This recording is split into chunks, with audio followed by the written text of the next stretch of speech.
Ernesto Tito Canale e Vladimiro Dorigo, due grandi intellettuali che tanto si sono spesi per dare lustro alla città di Venezia e alla ricerca storiografica delle sue origini, meritano sicuramente una menzione in occasione delle celebrazioni per il 1600° compleanno della città.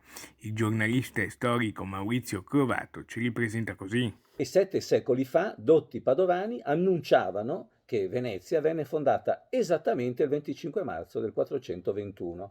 Probabilmente ai dotti padovani interessava stabilire una liaison tra la fondazione addirittura troiana di Padova e la continuità di Venezia. Padova e Venezia legate da nobilissime origini. Voglio però ricordare due dimenticanze che un po' mi feriscono. Sono Ernesto Tito Canal, archeologo, e il professor Vladimiro Dorigo, docente a Ca' Foscari.